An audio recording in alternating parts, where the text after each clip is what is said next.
Cette vidéo concerne Blanche Selva. Si vous avez trouvé cette vidéo utile, veuillez aimer et vous abonner.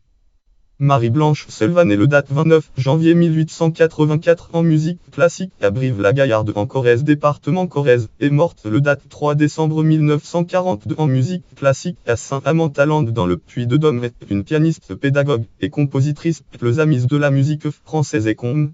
Texte Selva Blanche Association Les Cahiers Blanche Selva France française. Biographie. La famille de Blanche Selva est originaire de l'Oise-Maso-Pyrénées-Orientales, où elle semble résider depuis plus de 4 siècles. Son père Godéric devient voyageur de commerce et se trouve à Brive au moment de sa naissance. La famille part ensuite installée à Limoges, puis à Paris. Blanche Selva commence le piano à 4 ans et demi. Dès 1893, elle entre en classe préparatoire du Conservatoire de Paris de Sophie Schoen et y obtient sa première médaille. Elle quitte le conservatoire à 12 ans et demi. Autodidacte, elle travaille ardemment. Ses dons exceptionnels datent janvier 1897 à 13 ans. Elle donne son premier concert public à Lausanne. À 16 ans, sa rencontre avec Vincent Didy est déterminante et celui-ci la nomme professeur de piano à la Schola Cantorium de Paris. Schola Cantorium en date décembre 1901. Elle partage avec Didy tout au long de son existence les valeurs essentielles de l'art au point d'être considérée comme sa fille spirituelle et elle devient sa principale interprète. Ainsi pendant près de 20 ans elle est l'une des plus ferventes propagatrices de la musique de la famille scholiste. Mais elle ignore les compositeurs d'avant-garde. 1903 elle donne en première audition en France les variations Goldberg de Bach. Puis en 1904 elle interprète au piano en 17 concerts la première intégrale de l'œuvre pour clavier de Jean-Sébastien Bach, un de ses compositeurs préférés.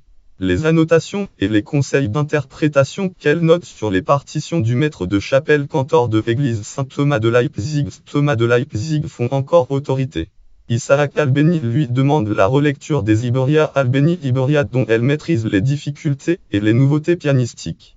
Elle a été la créatrice de la quasi-totalité d'Iberia en France et devient la dédicataire du second cahier. Elle joue très régulièrement les grandes sonates de Ludwig van Beethoven et interprétera les 32 sonates à Barcelone en 1925-26, puis lors du centenaire de la mort de Beethoven en 1927. César Franck, qui avait été le maître de Didy, est un autre de ses compositeurs favoris. Elle interprète prélude, fugue et variations Franck, prélude, chorale et fugue, et c'est une des rares œuvres avec la partitane 1 pour clavier de Jean-Sébastien Bach qu'elle enregistre en 1928.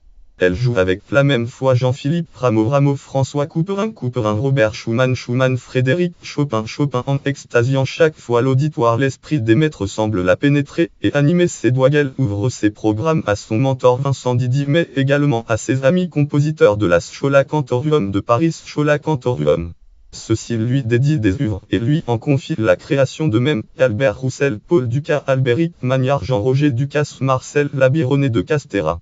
Pour Déodat de Séverac, ami et compositeur proche en esprit dont elle achève la dernière œuvre et écrit une monographie. Elle crée aussi plusieurs de ses compositions pour piano. Elle interprète aussi Claude Debussy, Maurice Ravel, Arthur Honegger, Sergueï Rachmaninov, Budich, Smetana.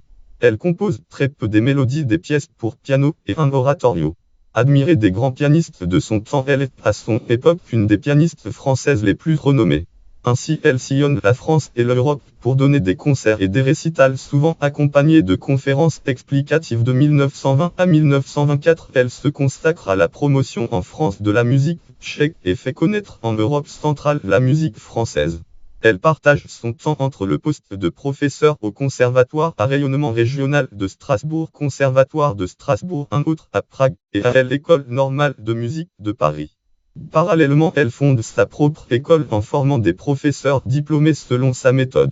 Ce réseau de professeurs étant sur toute la France. À la fin de l'année 1924, elle installe à Barcelone, où elle fonde sa propre académie et forme un duo avec le violoniste catalan Joan Macia. En 1930, sa carrière d'interprète est brutalement interrompue par une paralysie, mais elle ne poursuit pas moins son enseignement avec énergie, et en 1934, au sein de l'association Obrera de concert fondée par Pau Casals, il organise les Wikimancom CA Estudi Musical Blanca Selva, études musicales Blanca Selva à Barcelone.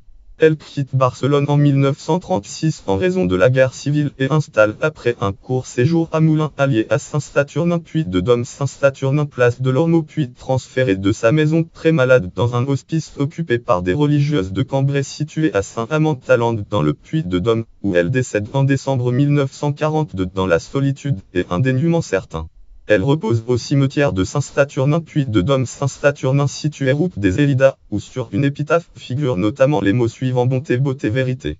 Image Saint-Saturnin, santé Saint-Saturnin puis de Dôme Saint-Saturnin, fontaine Renaissance au premier plan et la petite maison située à gauche, où Blanche Selva arrive le date 5 sept.